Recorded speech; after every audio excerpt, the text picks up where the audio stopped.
Welcome, advocates, and we have another regional interview as part of our regional interview project with Ron Oleheiser from Grace House of Itasca County. Thank you for joining us, Ron. Yep, thank you, Rhonda, for allowing me a few minutes to visit with you. Appreciate it. Yeah, great. Well, I'm Rhonda Addison. I work with the Minnesota Coalition for the Homeless, and you know that, and just introducing myself to the advocates out there. So the first question is for you, Ron. Could you tell us a little bit more about Grace House and your role in Itasca County? Sure. The Grace House is a homeless shelter located in Grand Rapids. It has the name of Grace House of Itasca County, but we serve anyone that needs help with homeless issues, being homeless, or preventing them from becoming homeless. Here at the shelter, we have a number of funds that we can help in different ways with certain funding.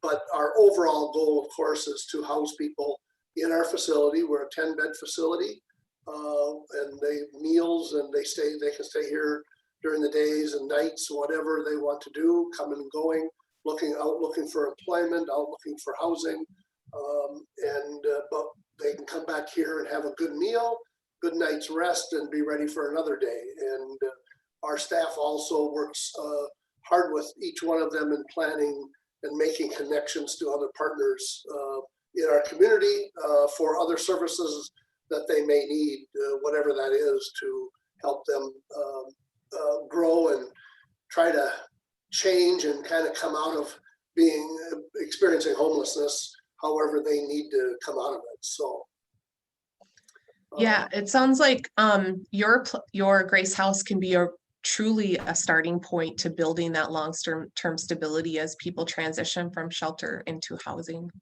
We certainly hope that we can make a difference, and we've seen several cases and we've had them speak to groups, some of our past guests who have spoke up and talked about their experience here, and then now they're in their own housing, or they've got their own employment or whatever, and it certainly, they give kudos to us, and more for taking care of them, but more for connecting them to people who can help them with housing. I think that's our goal, is to get people housed and find a way to make it happen.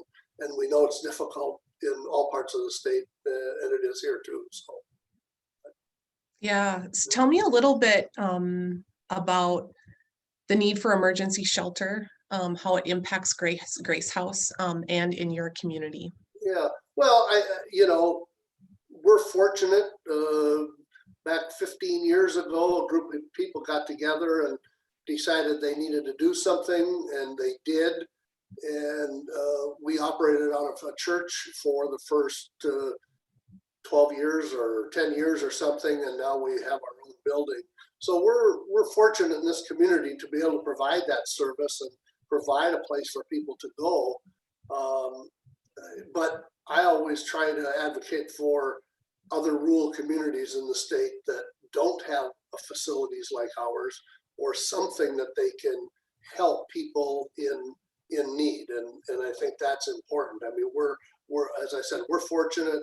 We're blessed that we get some funding and some dollars, but we could always use a couple more. But I think more importantly, there's a need for additional funding in other parts of rural Minnesota and urban as well. But just talking from a rural perspective, there's not very many places across the state that are like ours, or similar in providing the kinds of services. We're all different, but in how we provide the service, the ones that do have facilities, but we all do the same thing.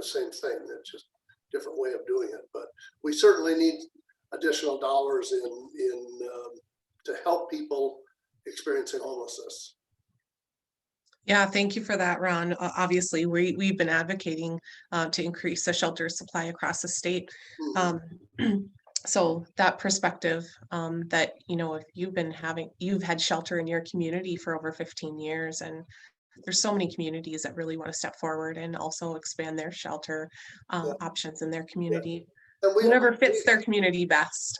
yeah, yeah, that's right. And we've had a couple communities come here and visit, see what we have, and not that they can make it look just like this, but at least they understand what we're doing and how we're doing it, and can go back to their communities and try to put something together that helps. And so I think it's an important role that we play in helping people or showing people what we have, and they can see different models in different communities and take the best of what they can for their community, I think is the main thing. So you have been really involved with advocacy across the state within MCH and through Homes for All. Tell me a little bit more about your advocacy run and how it helps Grace House accomplish its goals. Well, I thank you. I have certainly stayed in touch with our legislators and have advocated with leadership at the Capitol through MCH a few different times. I think it's important that our local legislators hear from us when we do have issues that come up at the Capitol regarding housing and homelessness.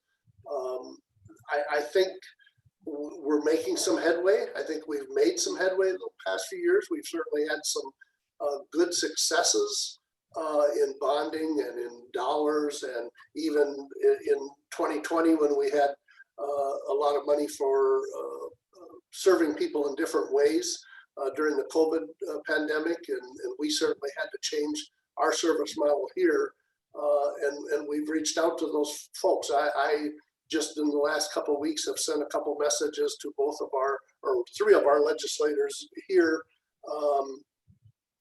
locally to say, congratulations on your election, and blah, blah, blah about who we are and that who we're advocating for and what we're advocating for at Grace House.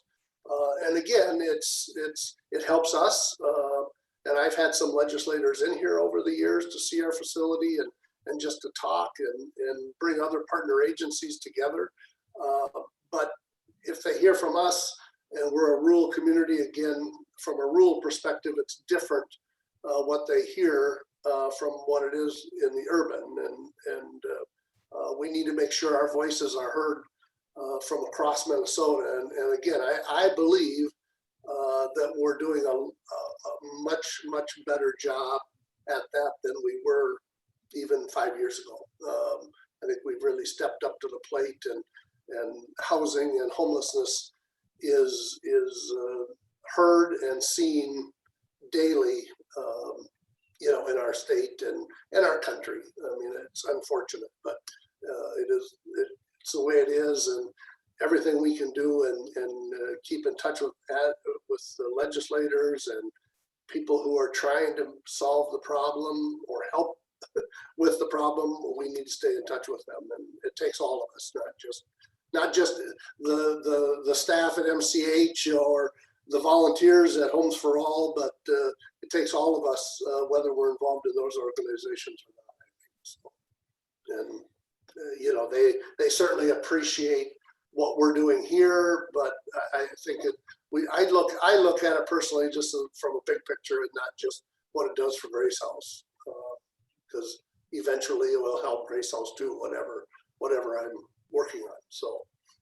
Yes, well, thank you for using your voice and the stories from Grand Rapids and Itasca County to increase awareness of homelessness and how you have approached solutions in your community and sharing your perspective today. And thank you to all the advocates who are listening to this today and learning a little bit more about how homelessness impacts communities across the state.